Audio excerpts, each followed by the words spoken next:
बच्चों, natural speak English academy में आपका स्वागत है। बच्चों, आज हम कक्षा 5 की पर्यावरण की पाठ्यपुस्तक से तीसरे अध्याय को पढ़ेंगे।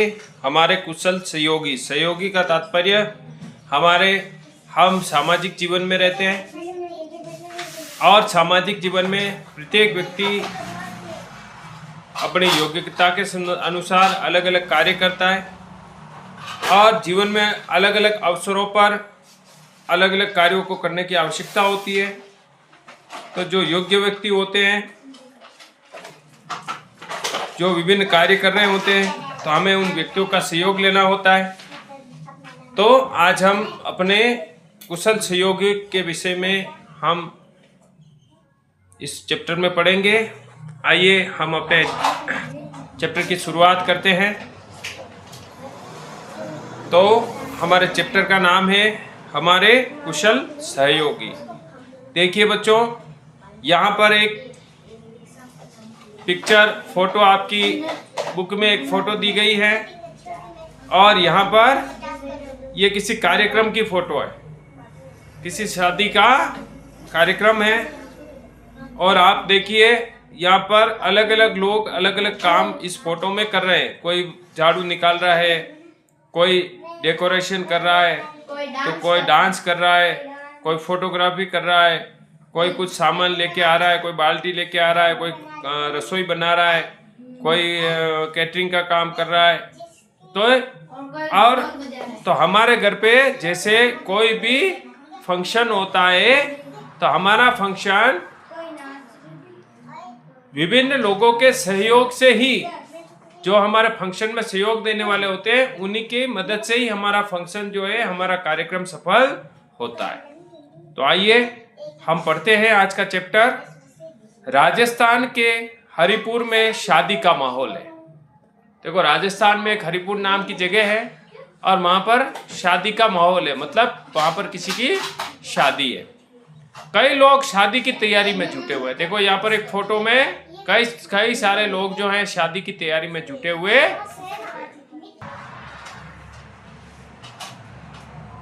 शादी में देखो, शादी होती है, शादी में कौन कौन काम आता है, कौन कौन मदद करता है। शादी में हलवाई, कपड़े सिलने वाला, बढ़ई, सोने के आभूषण बनाने वाला, बैंड वाले, मिट्टी के बर्तन बनाने वाला, किसान, पशुपालक, बाल काटने वाला, फूल वाला, सफाई करने वाला और बिजली का कार्य करने वाला सहित कई लोग कार्य में व्यस्त है। देखो कितने सारे लोग काम कर रहे हैं। एक जने की शादी है हरिपुर गांव में और यहाँ पर एक शादी में कितने हलवाई, मेहमान जो आने वाले हैं उनके लिए खाना बनाने का काम कर रहा है हलवाई।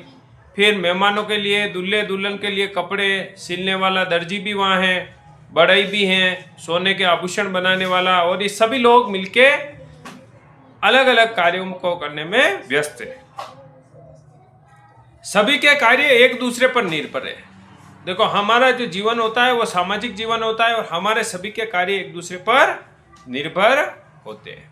जैसे कोई डेयरी की दुकान करता है, तो डेयरी की दुकान वाला किस पर निर्भर होगा? जिसके घर पे गाय भैंस होगी, है ना। अगर वो गाय भैंस वाला दूध डेयरी वाले को ले जाके देंगे नहीं, डेयरी वाला क्या बेचेगा? पानी। हाँ, डेयरी वाला दूध बेचता है, लेकिन कब बेच पाएगा? जब गाय भैंस वाले उनको दूध देंगे तो, या फिर डेयरी वाले की गाय होगी, वो गाय उसको दूध देगी तभी वो बेच पाएगा। तो ये सभी लोग एक दूसरे पर निर्भर होते हैं। अब पहला जो संवाद है, देखो अभी आप आपस में बातचीत कर रहे हैं, कौन किस पे निर्भर है। देखो, हलवाई बोल रहा है, कुम्हार को बोल रहा है, बर्तन बनाने वाले को बोल रहा है, आपके मिट्टी के कुल्हड़ और दिए इस बार बहुत सुंदर है। शादी में मेहमानों को कुल्हड़ में गरम दूध पीने का अलग ही आनंद आएगा। आप देखो, मेहमानों को दूध पिलाना है गर्मा गर्म, तो भले ही दूध हलवाई गर्म कर रहा है, लेकिन मेहमान पिएंगे कैसे? कुल्हड़ में पिएंगे। तो कुल्हड़ किसने बनाए? कुल्हड़ बनाने वाले ने, बर्तन बनाने वाले ने बनाए, कुम्हार ने बनाए। तो ये हलवाई कह रहा है कि भाई गर्मा गर्म दूध पीने का आनंद अलग ही आएगा आपके कुल्हड़ में। ये कुल्हड़ मजबूत तो है ना, कहीं दूध डालते ही टूट तो नहीं जाएंगे? ऐसा नहीं है। उसने पूछा ऐसे ही, भाई आपके कुल्हड़ मजबूत तो है, गरम गरम मैं इधर दूध डालूंगा और ऐसा होगा गरम गरम दूध डालते आपके कुल्हड़ टूट जाए, ऐसा तो नहीं होगा। और इतना पतला तो नहीं बनाया कि हाथ में लेते ही हाथ जल जाए। तो कुल्हड़ उसने पूछा है कि भाई मोटे बनाए कि नहीं बनाए? ऐसा नहीं कि भाई मैंने दिया कुल्हड़ हाथ में और जैसे ही लिया और मेहमान का हाथ जलने लगे और मेहमान छोड़ दे, वही हाथ जल गया। अब मिट्टी के बर्तन बनाने वाले बोलते हैं नहीं नहीं, ऐसी बात नहीं है, मैंने पिछली बार की तरह इस बार भी अच्छे और मजबूत कुल्हड़ बनाए। देखिए हमारे कुल्हड़ का उपयोग करने के लिए बहुत बहुत धन्यवाद हलवाई जी। देखो हलवाई जी को धन्यवाद दे रहा है क्योंकि हलवाई जी ने उसके कुल्हड़ों का उपयोग किया है, तो उसको भी थोड़ा बहुत मुनाफा मिला है, थोड़ा बहुत उसका भी रोजगार हुआ है। अब हलवाई मान लो उसके कुल्हड़ नहीं लेता या कुल्हड़ वाला मना कर देता हलवाई को कि नहीं मैं तो कुल्हड़ दूंगा ही नहीं, तो फिर हलवाई का दूध क्या काम का? कुछ काम का होता है क्या? नहीं होता। देता किसमें? आप मिठाइयाँ तैयार कीजिए, लेकिन आपको तो पता ही है आप जो मिठाइयाँ बना रहे हैं उसकी सामग्री तो किराना दुकान से खरीदी। देखो हलवाई भी मिठाई बना रहा है तो जो भी रसोई बनाता है तो उसकी सामग्री कहाँ से लेते हैं? दुकान से, किराना के दुकान से लिए। अब किराना की दुकान वाला भी सहयोग है कि नहीं? उसका भी सहयोग है दुकान वाले का। उसने सामान दिया है, भले पैसा लिया है, लेकिन उसने सुविधा तो उपलब्ध कराई। उसके पास जो सामग्री है उन्हें बड़े बड़े विक्रेता और किसान देते हैं। और हाँ, किसान से प्राप्त अनाज और पशुपालक से प्राप्त दूध और घी के बिना आप कुछ नहीं बना सकते। कुमार जो बर्तन बनाने वाला क्या कह रहा है कि आप भी भले ही रसोई बना रहे हैं, लेकिन रसोई आप जिस सामान की मदद से रसोई बना रहे हैं, जैसे आप मिठाई बना रहे हो तो मिठाई दूध से बन रही है, और वो दूध किसने दिया है? पशुपालक ने दिया है, जिसके घर पे गाय भैंस है। तुम सब्जी पूड़ी बना रहे हो तो वो पूड़ी किसने दी है? पूड़ी का आटा कहाँ से आया? गेहूं किसने दिए? किसान ने। किराना वाले को किसान ने दिए, तभी तुम खरीद पाए। और अगर ये सामान नहीं हो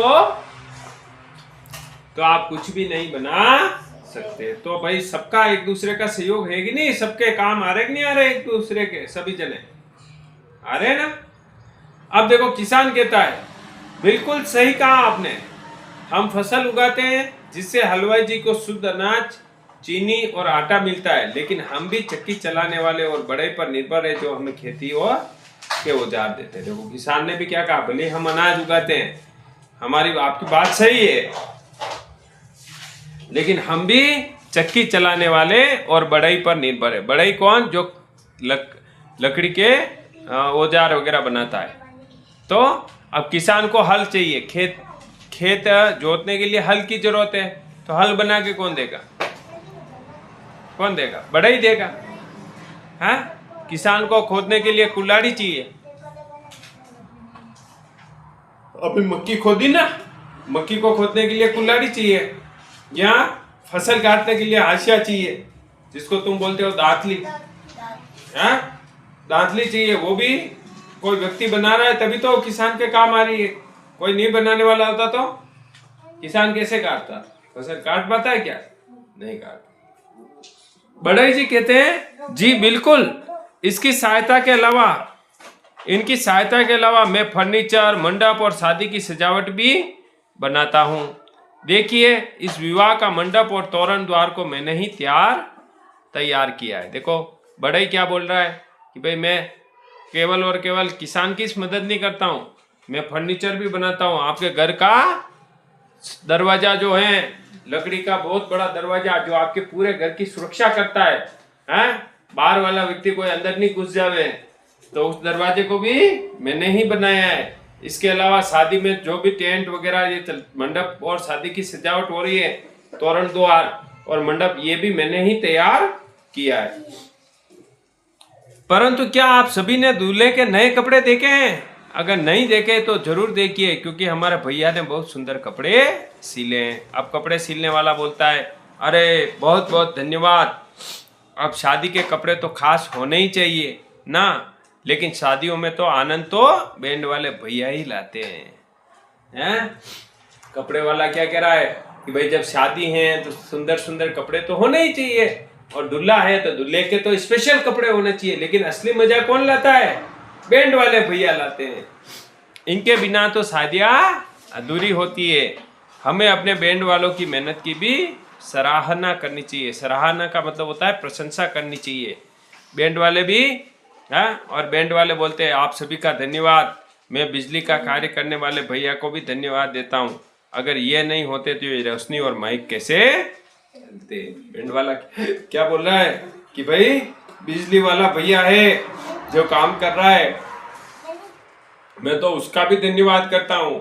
अगर क्योंकि मेरा माइक किससे चल रहा है? बिजली से चल रहा है, और बिजली वाला नहीं होता तो मेरा माइक भी बंद पड़ा रहता। अब बिजली का कार्य करने वाला व्यक्ति बोलता है हाँ, रोशनी, पंखे और माइक के बिना शादी अधूरी होती है। देखो आप मान लो किसी की शादी हो रही है, वहां पे कोई रोशनी है ही नहीं, लाइटिंग है ही नहीं, पंखे है ही नहीं और कुछ नहीं है, अंधेरा अंधेरा है, तो शादी का कोई आनंद आएगा क्या? तो रोशनी, पंखे और माइक के बिना शादी का प्रोग्राम अधूरा है।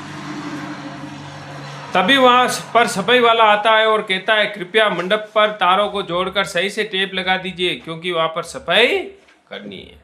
अब देखो सफाई मंडप को तैयार किया है तो बहुत सारा कचरा भी होता है। जैसे हम भी मंडप बनाते हैं, कुछ भी सजावट करते हैं तो छोटा मोटा कचरा, प्लास्टिक की थैलियाँ वगैरह अपना सामान होता है तो उसको खाली करते तो वो कचरा हो जाता है ना, तो फिर वो अब हम भले हमने मंडप कितना सुंदर बना दिया हो, लेकिन अगर मंडप पे सफाई नहीं होगी तो मंडप अच्छा लगेगा नहीं। तो वहां पर सफाई वाला आया, उसने कहा चलो ठीक है, आप ये टेप तार, खुले तार है, इसके टेप वेप लगा दो, आप मंडप की सफाई करनी है। सभी एक स्वर में बोले हाँ बिल्कुल, सफाई के बिना तो पूरा मंडप ही गंदा लगेगा। मंडप, घर और मोहल्ले को साफ रखने के लिए आपका बहुत बहुत धन्यवाद, इससे हम सभी स्वस्थ रहते हैं। देखो अगर सफाई वाला अगर सफाई नहीं करे तो क्या हम स्वस्थ रह पाएंगे? आप कितने भी बढ़िया अच्छे से खर्चा करो, शादी करो, लेकिन अगर आपकी शादी में गंदगी होगी तो कोई मतलब नहीं है। मोहन नाम का एक बालक है, वो अब समझा कि यह शादी सिर्फ एक परिवार का आयोजन नहीं बल्कि सभी कुशल सहयोगियों की मेहनत है। देखो परिवार का आयोजन नहीं होता है, शादी में हर व्यक्ति का सहयोग होता है। यह समाज की परस्पर निर्भरता को दर्शाती है कि कैसे हम सभी एक दूसरे के बिना अधूरे हैं। देखो समाज में हमारी जो सामाजिक व्यवस्था है, हमारी सामाजिक व्यवस्था में हर प्रोग्राम में हर व्यक्ति की जरूरत पड़ती है, और अगर वो व्यक्ति सहयोग नहीं करता है तो हमारे सारे प्रोग्राम अधूरे रह जाते हैं। ठीक है, तो हम एक दूसरे के बिना कोई भी काम नहीं कर सकते। हमारा काम हमें करना है तो सबका सहयोग लेना पड़ेगा। ठीक है, तो हमारे भी बहुत सारे गांव में काम करने वाले होते हैं, कोई खेती का काम करता है, कोई क्या काम करता है, कोई ढोल बजाता है, कोई बाल काटता है, तो सबका अपना अपना सहयोग होता है। शादी में राजस्थान के पारंपरिक व्यंजन तैयार किए जा रहे हैं। अब दूसरा दृश्य क्या है कि शादी कहाँ हो रही है? राजस्थान में हो रही है, तो सब जगह राजस्थान में शादी हो रही है तो राजस्थान के व्यंजन तैयार करेंगे। पारंपरिक मतलब काफी समय से परंपराओं से चले आ रहे व्यंजन। बच्चे हलवाई के पास खड़े होकर बातचीत कर रहे हैं और भोजन में उपयोग होने वाली वस्तुओं और सामग्री के वैज्ञानिक पहलुओं को समझ रहे हैं। आओ उनके बीच में हो रहे संवाद को सुनते हैं। खुशी नाम की एक लड़की है, वो कहती है हलवाई काका ये मिठाइयाँ इतनी स्वादिष्ट कैसे बनती है? हलवाई काका बोलते हैं मिठाइयाँ बनाने के लिए हमें शुद्ध दूध, मावा, घी, चीनी और आटे की जरूरत होती है। ये सभी खाद्य वस्तुएं किसानों से प्राप्त होती है जो रबी, खरीफ और जायद की फसलें उगाते हैं। हमने पिछले पार्ट में पढ़ा था और फसलों के बारे में भी हमने पढ़ा। तो जो भी जरूरतें हैं मिठाई बनाने के लिए, दूध, दही, घी, शक्कर, तो ये सब किसान खेती पर निर्भर है। देखो दूध के लिए भी, पशु के लिए खाने के लिए क्या चाहिए? पशु कब दूध देगा? गाय भैंस, तुम्हारी गाय भैंस को तुम चारा नहीं डालोगे दूध देगी क्या? नहीं सर। नहीं देगी। इसका मतलब गाय भैंस भी आपकी दूध कब दे रही है? जब वो कुछ खा रही है। तो खेती पर निर्भर हुआ नहीं हुआ गाय भैंस भी आपकी? हाँ, तो गाय भैंस को अच्छा खाना देंगे, अच्छा चारा देंगे तो गाय भैंस भी दूध अच्छा देगी। तो हलवाई काका यही बात कह रहे हैं कि हमारा पूरा कामकाज किसानों पर निर्भर होता है। किसान खेती में ये सारी खाद्य वस्तुएं उगाते हैं, अपने गाय भैंस पालते हैं, गाय भैंस को चारा भी खिलाते हैं। तो हमें सब भी जो जरूरतें, हमारे जो जरूरत के अनुसार जो चीजें होती है वो हमें उपलब्ध होती है। मंजित कहता है वाह, हम जो आज शादी में खाने वाले उनमें से अधिकांश भोजन सामग्री हमारे क्षेत्र के पास के ही किसानों से आई है। तभी पास में एक किसान खड़ा हुआ था। वो बोला बिल्कुल, गेहूं और चना रबी की फसल है। गेहूं और चना कौन सी फसल है? रबी की। जबकि बाजरा और मक्का खरीफ की फसल है। हमारे खेतों में उगा गए खाद्यान्नों से ही हलवाई जी इतनी बड़ी बड़ी बढ़िया बढ़िया मिठाइयाँ बनाते हैं। कृति कहती है यह फल सब्जियां कहाँ से आती है? किसान कहता है यह भी हमारे खेतों से ही आती है। फिर कुछ सब्जियां हम व्यापारियों को बेच देते हैं और वहाँ से वह सब्जी आप दुकानों से खरीद कर लाते। देखो सब्जी, हम जो घर पे सब्जी खाते हैं वो सब्जी कैसे आती है? सबसे पहले किसान जो क्या करते हैं, खेती में अब सब्जी की खेती करते हैं, सब्जी उगाते हैं और सब्जी उगाने के बाद बड़ी बड़ी जो सब्जी मंडी होती है वहाँ से ले जाके बड़े बड़े व्यापारियों को बेचते। फिर आपके गांव का दुकान वाला क्या करता है, उस मंडी में जाता है और वहां से अलग अलग प्रकार की सब्जी खरीद के लाता है। देखो हमारे गांव की दुकान है, हमारे गांव की दुकान में सभी सब्जी मिल रही है। करेला भी मिल रहा है, भिंडी भी मिल रही है, पत्ता गोभी मिल रही है, फूल गोभी मिल रही है, खीरा ककड़ी मिल रही है, लौकी मिल रही है, हर सब्जी मिल रही है। तो अब बताओ, किसान ने तो, वो दुकान वाले ने इतनी सब्जी थोड़ी उगाई। ये सब सब्जी किसकी वजह से मिली? किसान की वजह से। और अलग अलग किसान अपने अपने खेत में अलग अलग सब्जी बोता है। जैसे किसी के खेत में पत्ता गोभी बो रखी है, किसी ने फूल गोभी बो रखी है, किसी ने गाजर की खेती कर ली, किसी ने मिर्ची की खेती कर ली, किसी ने बैंगन की खेती कर ली। तो ये सब जो बैंगन की खेती करने वाले, अलग अलग फसलों की, सब्जियों की खेती करने वाले किसान क्या करते हैं कि अपनी सब्जी को ले जाके मंडी में बेच देते हैं, बड़ी मंडी में। अब वहां पे बड़े बड़े व्यापारी होते हैं, वो सब्जी खरीदते हैं। तो एक मंडी में सब तरह की सब्जी मिल जाएगी। फिर आपकी गांव का दुकान वाला होगा, सुबह उठ के कहाँ जाएगा? मंडी में जाएगा। कहाँ जाएगा बेटा? मंडी में जाएगा। और मंडी में जाके वो अपने ग्राहकों की आवश्यकता अनुसार सब्जियां खरीदता है और फिर अपनी दुकान पे लाके बेचता है। यह हरी सब्जियां और ताजे फल खाने से हमारा स्वास्थ्य अच्छा रहता है। इनसे हमारे शरीर के लिए उपयोगी पोषक तत्व प्राप्त होते हैं। देखो सब्जियों से कितना फायदा है कि हमारा शरीर तो स्वस्थ रहता है, साथ ही साथ हमारा शरीर को जो पोषक तत्वों की आवश्यकता होती है वो भी सब्जियों और फलों से हमें मिलते हैं। हलवाई कहता है लो बच्चों, बहुत बातें हो गई, थक गए होंगे, बातों बातों में दूध भी गर्म हो गया और जलेबी बन गई, जलेबी भी बन गई। आओ इस कुल्हड़ में दूध और जलेबी खाते हैं। तो बच्चे बातें कर रहे हैं। हलवाई ने कहा चलो भाई जलेबी बन गई है, गर्मा गर्म दूध बन गया है, गर्म हो गया है। तो बच्चों तुम कितनी देर से खड़े भी हो, बातें भी कर रहे हो, थक गए होंगे, तो तुम ऐसा करो फटाफट गरम गरम जलेबी और गरम गरम दूध खा लो, जलेबी के साथ दूध पी लो, ठीक है? तो दूध और जलेबी खाओ। अशोक कहता है अच्छा यह जो कुल्हड़ में दूध दे रहे हैं, क्या यह हमारे स्वास्थ्य और पर्यावरण के लिए अच्छा है? अब देखो कुल्हड़ कैसा है? मिट्टी का कुल्हड़ है। अशोक ने कहा ये तो मिट्टी का कुल्हड़ है, तो ये कुल्हड़ में दूध दे रहे हैं, इसका मतलब ये भी बहुत बड़ी बात है। देखो आजकल हम क्या करते हैं पता है, हमारा कहीं भी शादी का फंक्शन होता है या कुछ भी प्रोग्राम, हम क्या करते हैं, बाजार में जाते हैं और प्लास्टिक का गिलास जाते हैं ना, प्रोग्राम में छाछ वगैरह प्लास्टिक के गिलास में पिलाते कि नहीं पिलाते? फिर वो क्या करते हैं, हमने छाछ पी, वो प्लास्टिक का गिलास हमने कहाँ डाला? गांव के बाहर जहाँ कचरा डालते हैं वहाँ डाल दिया। अब वो गिलास ना तो सड़ता है ना कुछ होता है, वो कितने दिनों तक वो पड़ा रहता है। फिर कभी कभार कोई गाय भैंस भी उसको खा ले। खा जाती है, पेट में उसके प्लास्टिक चला जाता है। अब बताओ वो प्लास्टिक का गिलास हमारा भी नुकसान कर रहा है, पर्यावरण का भी नुकसान कर रहा है, धरती का भी नुकसान कर रहा है, जगह को भी नुकसान पहुंचा रहा है, पशुओं को भी नुकसान पहुंचा रहा है। और इसी की जगह मिट्टी का कूलर हो तो हमने पिया और फेंक दिया, तो मिट्टी का कूलर पर्यावरण को न तो उसको गाय खाएगी, न पर्यावरण को कोई नुकसान होगा, और धीरे धीरे वो उसकी जो मिट्टी है वो वापस मिट्टी में ही मिल जाएगी।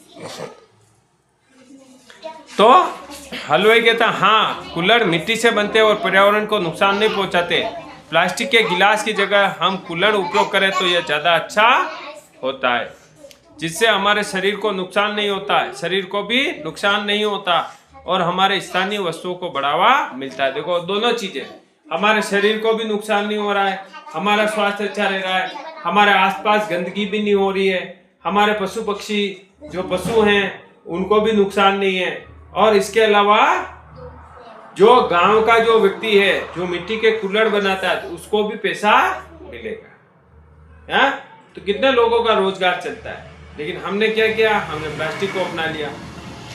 अशोक कहता वो अब समझा कि हम सभी एक दूसरे से संबंधित है और एक दूसरे के बिना जीवन यापन नहीं कर सकते। मंजित कहता है हाँ, हमारे विद्यालय में भी शिक्षक जी ने बताया था कि हमारे जीवन में पेड़ पौधों एवं जीव जंतुओं का बड़ा महत्व है, बहुत महत्व है, और इनका हमें संरक्षण करना चाहिए क्योंकि दैनिक जीवन में उपयोगी सामग्री इन्हीं से प्राप्त होती है। देखो ये तो हो गई इंसानों की बात। अब देखो पेड़ पौधे जंतु इनका भी बड़ा महत्व है। ठीक है, पेड़ पौधों में कैसे, जैसे हमें खाना बनाने के लिए लकड़ी चाहिए, कहाँ से मिलेगी, पेड़ों से मिलेगी। इसके अलावा हमें फल सब्जियां ये पेड़ पौधों से ही मिल रही है ना। आम का पेड़ होता है उससे आम मिल रहे हैं, और भी कई सारे फलों के बड़े बड़े पेड़ होते हैं, जामुन का पेड़ होता है उनसे फल मिल रहे हैं, सब्जियों के छोटे छोटे पौधे होते हैं उनसे फल मिल रहे हैं, सब्जियां मिल रही है। इसके अलावा पशु हैं तो पशुओं के लिए चारा, ये पशु भी पौधे खा रहे हैं, और फिर पशुओं से हमें दूध मिल रहा है। तो हमें जीव जंतुओं और पेड़ पौधों का भी ध्यान रखना चाहिए, इनको भी संरक्षित करना चाहिए, अर्थात उनकी देखभाल हमें करनी चाहिए। तो पर्यावरण के साथ साथ लोगों का तो सहयोग है, लेकिन कई सारे जीव जंतुओं का भी सहयोग। तो सभी बच्चे खुशी खुशी भोजन करने पंडाल में चले जाते, तो ये फिर बच्चों को भूख लगने लगती है और फिर पंडाल में चले जाते हैं। हर एक की विशेषता निहारे, अपनी क्षमता नित्य संवारे, मिलजुल कर हम करे दूर सारे भेद विकार, परिश्रमी बन जग में छाए, दसों दिशा में बढ़ते जाए, विविध कलाएं नवरंगों की सुंदर पंख प्रसार, सुखमय हो परिवार सभी के, सुखमय हो समुदाय। तो हम अपना जीवन, अपना समाज का भला करें, हमारा भी भला हो और सभी लोगों का जीवन और सुखमय हो, पूरा परिवार सुखमय हो, सभी लोगों के परिवार सुखमय हो, और पूरा समुदाय का मतलब पूरा समाज भी सुखी और आनंदमय हो। ठीक है, तो अब हम ने ये चैप्टर पूरा पढ़ा।